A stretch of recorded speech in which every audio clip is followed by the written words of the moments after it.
Olá,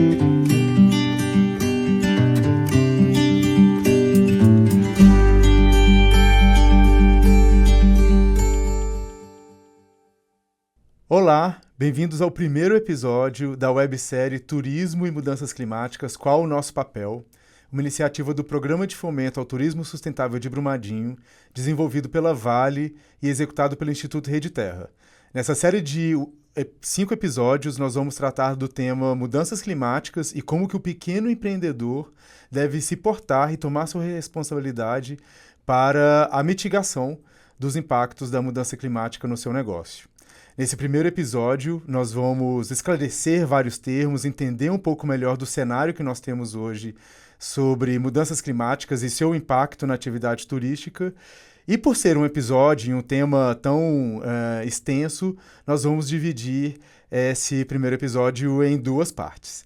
Aqui hoje a gente vai ter conosco a Jaqueline Gil, uma especialista e pesquisadora no tema das relações entre mudanças climáticas e turismo, e vamos ter uma história inspiradora do campo. Nós vamos lá para Brumadinho e nós vamos entender como que o Instituto Inhotim, um dos grandes atrativos turísticos que nós temos no país e que está sediado lá em Brumadinho, vem tomando sua responsabilidade para a mitigação das mudanças climáticas e do impacto ambiental na sua operação para o município. Então é isso, muito bem-vinda, obrigado, Jaque, super legal ter você aqui com a gente, agradeço muito por ter aceito esse convite, para nós é uma honra ter você aqui nessa série de 5 episódios para nos ajudar a esclarecer um pouco sobre esse tema que muitas vezes parece nebuloso para o pequeno empreendedor do turismo, né?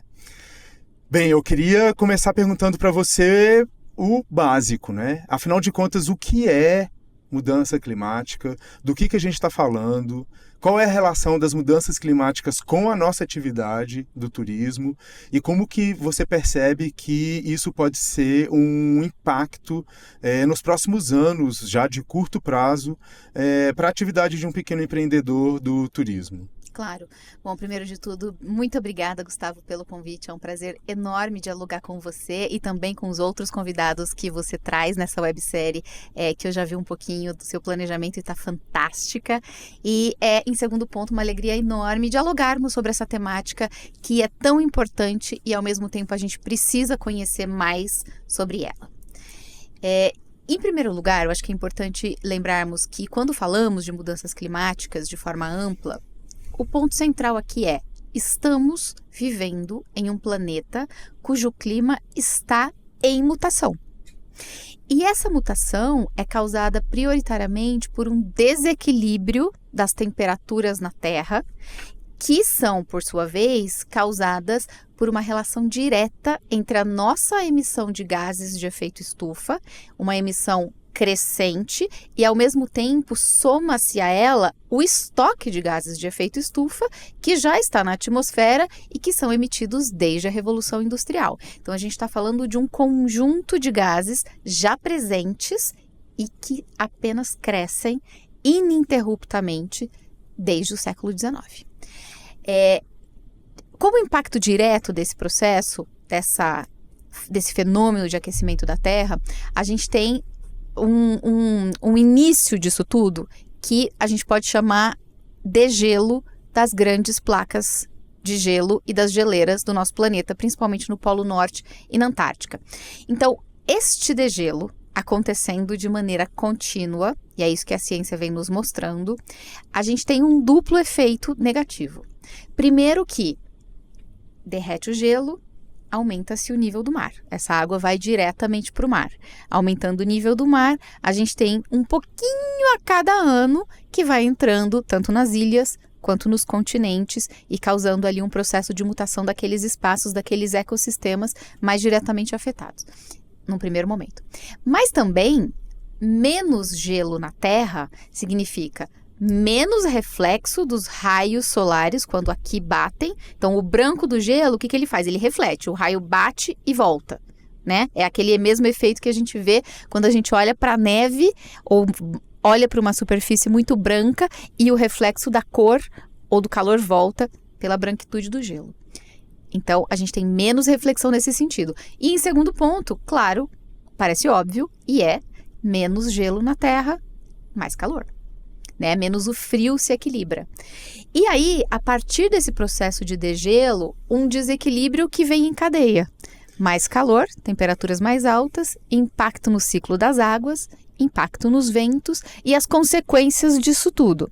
Então, quando a gente fala estamos com uma crise ecológica e as mudanças climáticas são consideradas hoje um dos nossos principais problemas desta década, é porque este desequilíbrio traz com muito mais frequência e intensidade fenômenos naturais que a gente nunca viu antes, daquele tamanho e com aquela força. Então, numa relação direta entre os gases de efeito estufa que nós emitimos como atividade humana na Terra, estoque desses gases de efeito estufa na atmosfera, um desequilíbrio que só tende a se intensificar. Então, esse é o ponto central e a gente começa daí. O que são as mudanças climáticas?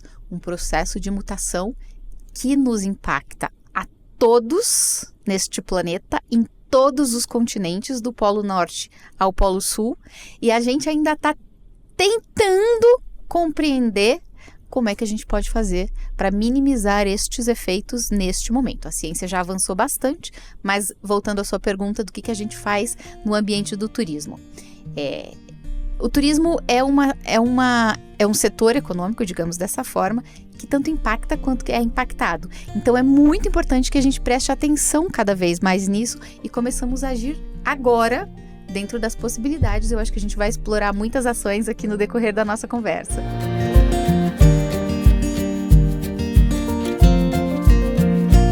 O Inhotim oferece diversas experiências, né? Todos que vêm experienciar esse lugar levam um pouquinho do Inhotim para casa.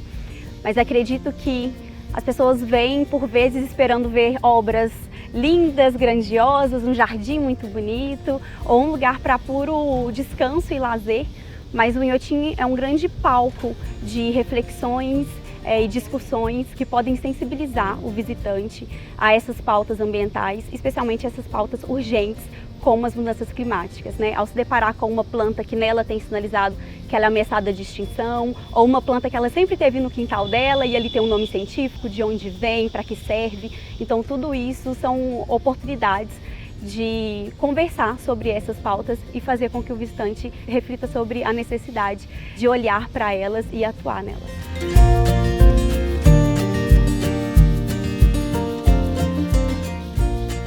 Junto com o conceito, a ideia de mudanças climáticas, o que a gente percebe é que quando a gente vai assistir na TV, ou ler no jornal, ou ver nas redes sociais, o debate sobre as mudanças climáticas, a gente também acaba escutando outros vários conceitos que não faziam muito parte do nosso dia a dia e que estão se tornando igualmente populares, né? Então, nesse primeiro episódio, eu queria aproveitar para a gente também poder entender um pouco melhor sobre outros conceitos relacionados às mudanças climáticas. Então, minha primeira pergunta para você é: qual é a diferença entre mudança climática e a ação climática? Ótimo, Gustavo. Mudança climática é, de fato, o fenômeno da mutação do clima. E quando a gente fala mutação do clima de forma mais ampla, vamos traduzir aqui de maneira mais pragmática para o nosso dia a dia.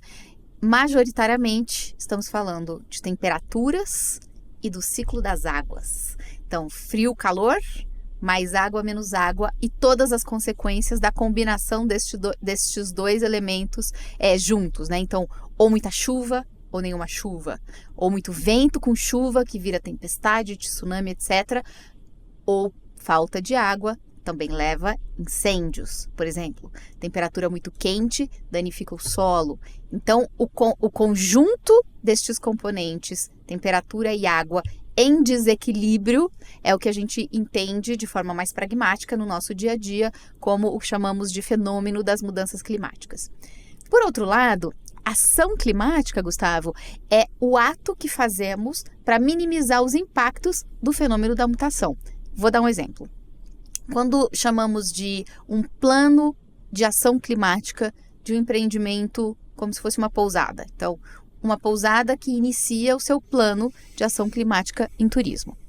Estamos dizendo sobre o que ela está fazendo dentro da sua órbita de atuação para minimizar tanto o processo de emissão de gases, quanto a vulnerabilidade e os impactos que aquela mutação pode trazer a esse empreendimento. Então, é a nossa ação direta no espaço que nos é de gestão. O primeiro passo é entender que é uma realidade, é um fato. As mudanças climáticas estão aqui, os impactos já foram feitos e esses impactos, sobretudo, põem em ameaça a nossa sobrevivência, que os outros seres vivos vão continuar aqui, né? Muitos deles, mas nós não. Então, entender como podemos reduzir os danos para a nossa própria sobrevivência, né? Essa é a minha concepção sobre as mudanças climáticas, a necessidade e a urgência de atuar nelas visando o nosso bem-estar e a nossa sobrevivência na medida do possível. E trazer isso para o público, essa realidade para o público é muito importante, porque muitos deles acham que o problema é com o outro, né? Que o grande problema são as indústrias ou outras pessoas, mas nós, no nosso contexto, no nosso dia a dia, também é possível fazer e mitigar danos para as mudanças climáticas. E agora é mais atuar na redução e na minimização desses impactos para nós. Outros dois termos que a gente costuma ouvir bastante na mídia hoje em dia, que são mitigação e adaptação. Eu confesso que até eu tenho dúvida. Muitas vezes, quando a gente vê no telejornal qual é a diferença entre a mitigação e a adaptação às mudanças climáticas, o que isso significa? Perfeito, né? E são termos cada vez mais falados, né? Bom, vamos dividir aqui entre duas, vamos pensar assim, numa laranja, vamos dividir aqui entre duas metades. Uma metade da laranja é aquela em que atuamos de maneira relacionada diretamente aos gases de efeito estufa. Então, a mitigação é tudo que a gente faz para reduzir a emissão dos gases de efeito estufa ou para sequestrar o estoque de gases que já está na atmosfera. Sequestro de carbono é isso, aqui é outro termo técnico, né? Então, quando a gente escutar, ele é um sequestrador de carbono. Neste caso, é alguma coisa boa. Então, um sequestrador de carbono faz bem para o planeta. Significa que é algum mecanismo, ou por meio da natureza, ou por meios tecnológicos, em que suga-se o carbono da atmosfera, o que faz bem para a gente. Então, esta é a mitigação. Está relacionado mais diretamente aqui a esse processo de engenharia de redução dos gases, então troca de matriz energética, por exemplo, de uma energia movida a combustível fóssil que emite gases de efeito estufa, para uma matriz, por exemplo, que tem a energia solar ali gerando o motor daquele processo. Então, eu reduzi, da maneira como eu podia, esta emissão. Na outra metade da laranja está a adaptação às mudanças climáticas, que é nós nos fortalecermos e minimizarmos as vulnerabilidades que o mundo inteiro tem, para que a gente esteja mais preparado para o fenômeno quando ele chega até a gente. Então, a adaptação envolve deixar o solo mais resiliente, voltar a cobertura vegetal nele, por exemplo, reflorestar espaços, porque aquilo fica menos vulnerável à ação, de novo, da seca ou da chuva. Eu trabalhar para adaptar os serviços que uma empresa oferece, por exemplo, para que tenha diversidade e não apenas dependência de alguma coisa que pode ser impactado 100% ou de maneira muito forte junto a esse fenômeno quando chega até ele. Por exemplo, uma comunidade ribeirinha pequena que vive da pesca artesanal como a sua principal atividade econômica. Quando o rio seca e esta comunidade perde, junto a essa seca, a possibilidade de trazer o seu sustento na pesca artesanal. A gente precisa trabalhar com essa comunidade num processo de adaptação a esta nova realidade, para que ela tenha uma nova ou uma atividade econômica em paralelo e que provavelmente esta atividade econômica paralela fortaleça o processo de minimizar a seca do rio. Então, é o que chamamos de nos prepararmos para reduzir as vulnerabilidades que a gente tem em relação a esse fenômeno. Acredito que todos os espaços de turismo vão precisar se adaptar para os impactos do cotidiano, do dia a dia. Seja uma planta que precisa de mais sombra, porque o calor vai ficar cada vez pior, ou bebedouros mais espalhados, porque esse impacto do dia a dia. Acredito que esses espaços precisam, para além da narrativa e da reflexão e da sensibilização para o público que recebe, mas também pensar no conforto que as mudanças climáticas estão trazendo, de desconforto, pensar no conforto desse público.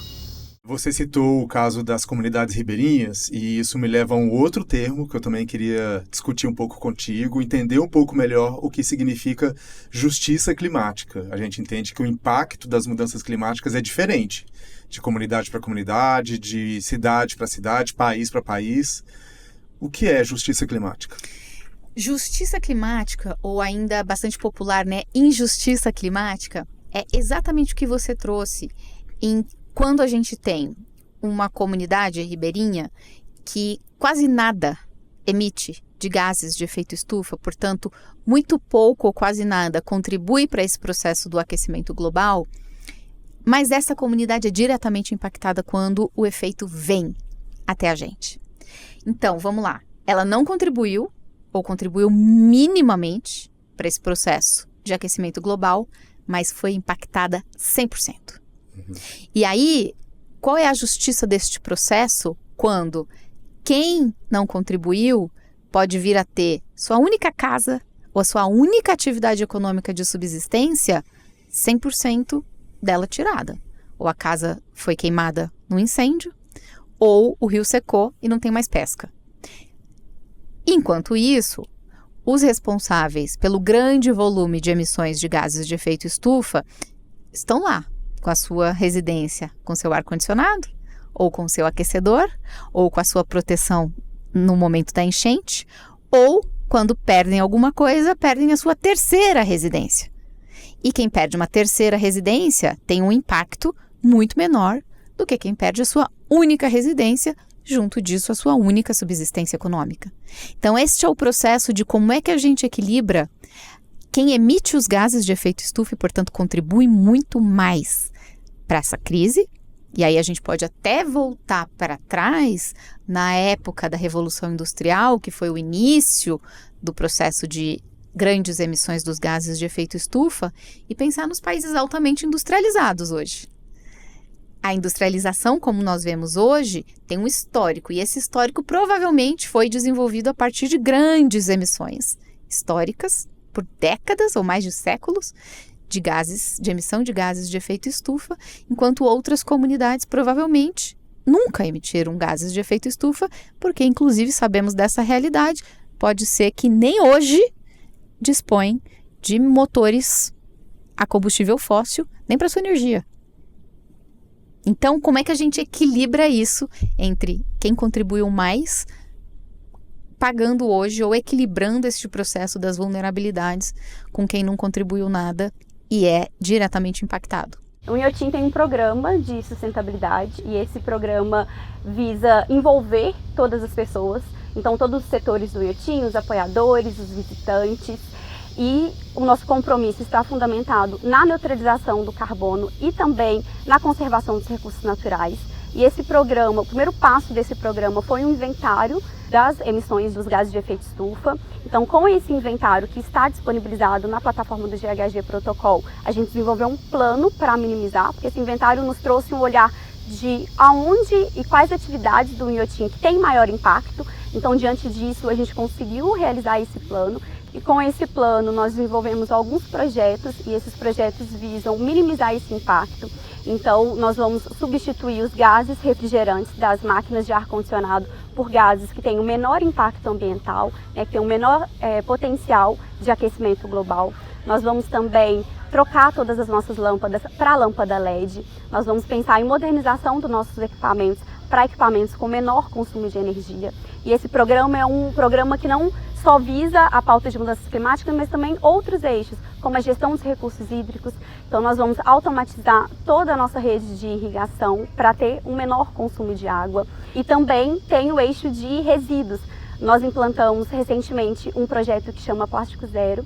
Então todos os plásticos descartáveis, tanto para consumo interno quanto para visitação, nós substituímos por materiais reutilizáveis. Então todos esses projetos, além de trazer uma narrativa, uma sensibilização para dentro da instituição e trazer essa pauta para a reflexão dos funcionários, também usando o potencial do Inhotim para trazer essa sensibilização também para os visitantes.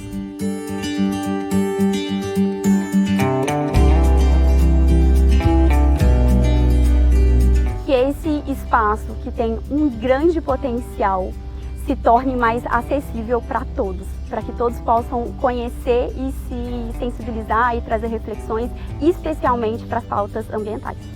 Bem, ótimo. Agora a gente vai fazer uma pausa. Nós concluímos a primeira parte desse primeiro episódio. E na próxima semana a gente volta com a parte 2, em que a gente começa a tratar um pouco melhor de como o turismo é impactado pelas mudanças climáticas e como que o pequeno empreendedor do turismo pode agir para mitigar esses impactos em seu negócio. Então a gente se encontra na próxima semana. Muito obrigado.